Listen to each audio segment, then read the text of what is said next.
Hey, everybody, and welcome back to Top Floor, where we interview somebody every month that has really good depth and experience in the flooring industry. Very happy this month to have the president of Teknoflor, Mr. Jeff Collum, who I've known for a while. Great gentleman, and the line is absolutely amazing. So, Jeff, we appreciate you being here, and we'll hop over and look at some drinks. All right, so now for the beverage segment. Jeff, do you want to start us off? I'll start, but I have three drinks. Oh, gosh. I have the traditional Corona Light, which is my wife's favorite. She's got a little German in her, but likes Mexican beer. But also, she has a Blue Moon Light Sky Tangerine today. So I'm going to try it also. Okay. And then, as you guys know, I'm a bourbon guy, so I always have the Woodford Hand. Ooh. Is Woodford Reserve your favorite bourbon, or is that your kind of go-to? Oh, I have some other favorites. They're just more expensive.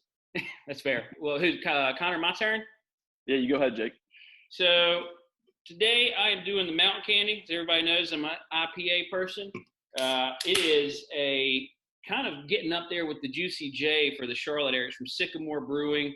If anybody's ever been to Charlotte, Sycamore is the best place to go hang out. We actually did a show at Sycamore earlier on the Top Floor segment. So great beer as far as IPA goes. East Coast IPA, straight up, hoppy, just like I like them. And I was definitely slacking on my beer choice, so I picked out whatever I had left in the fridge. But we're going with Leinenkugel, Summer Shandy, right? I feel like my common theme through all these is, a light, refreshing drink. So we're going to stick with that tried and true today. So we do a big cheers. All right, boys. Cheers. Cheers. And now we're going to talk some floors. Like I said, I've known Mr. Jeff for a while now. Great guy. Teknoflor is a line that we kind of hold near and dear. Spartan as a whole, especially my territory for healthcare, it's unbeatable. But, I think one thing people will be kind of interested to hear, Jeff, how'd you get started in the flooring industry? Interesting question. In 1985, I graduated college and went to work in the financial industry for a year. Was home for a vacation at Christmas. And I walked into a company that I knew the owner of, happened to be NAFCO, which was one of the leaders in LVT in this country. Mm-hmm. They were making LVT back in the 70s. Wow. Walked in, asked to speak to the owner. He wasn't there. I ended up talking to a sales manager. 2 weeks later, I was living in St. Louis and handling St. Louis, Minneapolis, and the whole Midwest. Basically, they said, we don't have a training program. We hire people from other manufacturers and put them to work. But you can't mess this up. We only did $19,000 last year in sales. So it was about a $25 million company at the time. Mm-hmm. I did $2 million my second year there. Wow. And got into national accounts work, went to work for 11 years at NAFCO, which became NAFCO, ASRock, and Domco, which is now Tarkett. Yep. 11 and a half years there, went to work for Ropey, set up their Home Depot program, and did the acquisition of Flexco and was involved in the management and the acquisition of both Ropey and Flexco for about 10 years. Wow. That was my second great family in floor covering to work for, the Robbins family and the Gillette and Miller family. And then got an opportunity to go to work for Toley, the Japanese company. Spent 5 years on Long Island running it, and my contract was running out. I got a call from UPO, and they wanted to bring UPO floor PVC flooring to the U.S. I had already been selling it at Toley. Mm-hmm. So I did that. Planned on retiring there. Got a call from Clark Shannon, and he said, Jeff, I need somebody to buy my company from me and run it. So I went to work for Teknoflor, which was Shannon Specialty Floors. Yep. And long story short, I did the acquisition between Clark Shannon and Harlan Stone at Teknoflor. Mm-hmm. Because Shannon didn't own Teknoflor, and right. We did that acquisition about 5 years ago. Mm-hmm. So I run the division that is Teknoflor and Aspecta in the Americas. We feel extremely well blessed to support the commercial flooring needs for the end user, the architect, and the contractor. That's definitely interesting. I had no idea that you've had so many kind of cross paths there with big events in the flooring industry. Okay. Yeah, I've actually been lucky that I've been involved with a couple of the key families. Like I said, now Harlan Stone's family, mm-hmm. Clark Shannon, his family, and Harvey Robbins, George Pillen, the Robbins family, one of the leaders in LVT also, and then the Miller family that still owns Ropey and Flexco. Yeah, I mean, that ties in perfectly for my first question here, but give us your coolest or most memorable experience that you've had, now being with Teknoflor.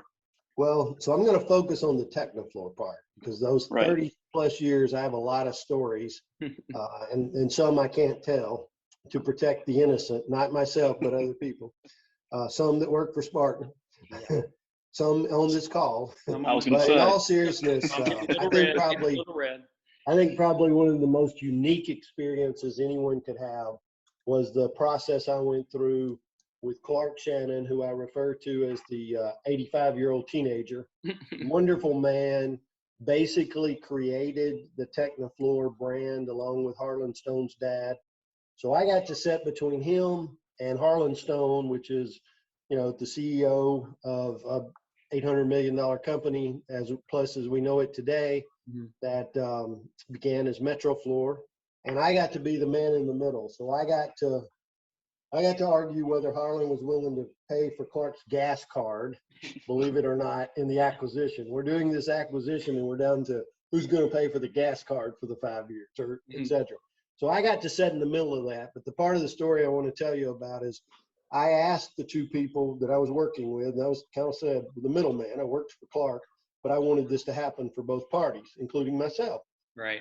I asked them one day for us not to have this thing come to a head. And it was January the 9th, I'll say, of 2017, because Alabama was playing Clemson in the national championship that night in Tampa, Florida. And I had a big motorhome, two, in fact, and a giant tailgate going on. But guess what day we chose to have 14 lawyers from all over the country on the phone?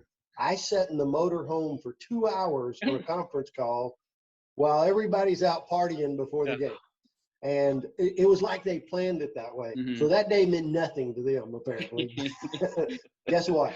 It all worked out because of that day. We closed in April, and it was a wonderful event. But the part of it that's interesting is these are two very iconic people in the flooring industry. To be with Harlan and Clark and to make this happen is something that certainly that it may not be on my tombstone, but it'll be with me to the day I die. Broad question here, but give us something that's new and exciting, whether on the horizon or recently introduced, that we can be excited for.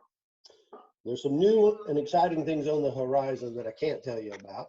But the one I think I would like to talk about is we have the most extensive 20-plus year history of success in healthcare with sheet goods.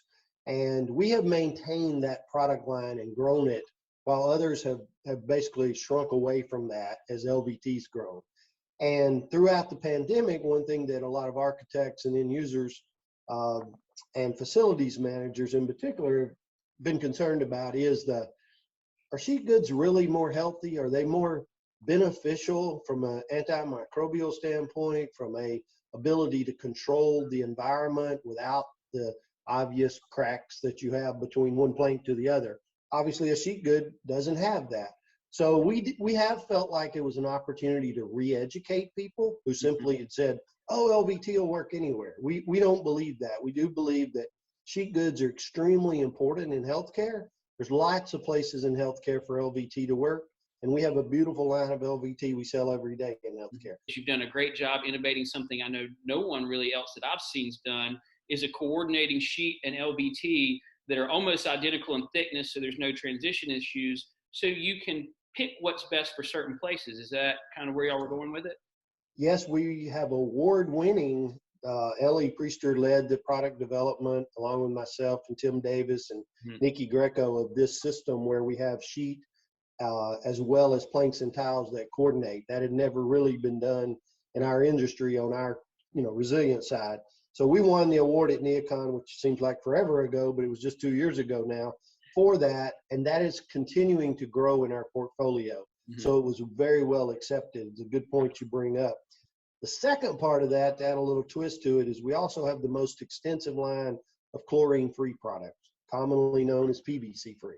Right. But the chlorine products that we have in our product line are expansive. We have homogeneous. We have homogeneous sheet and tile. We have heterogeneous sheet, heterogeneous planks now. So we have the most expansive line of anybody in the world in our PVC-free Teknoflor branded products.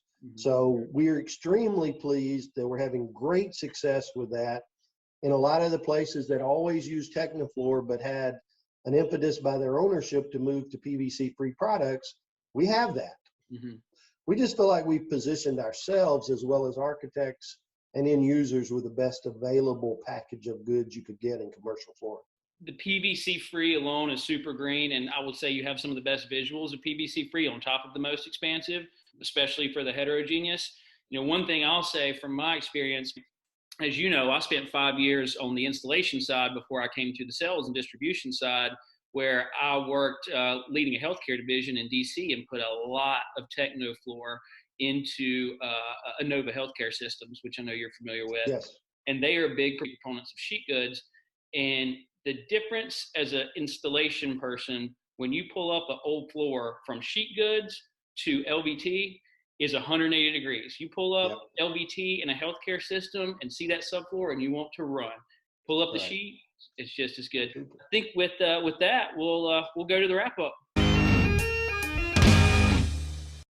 All right, guys, and that's our episode. Thanks again for joining us on another episode of Top Floor. Jeff Collum, huge thank you to you for joining us, and we'll see you guys next time. Thank you, Jeff. Appreciate it. One last cheers, boys. Thank you, guys.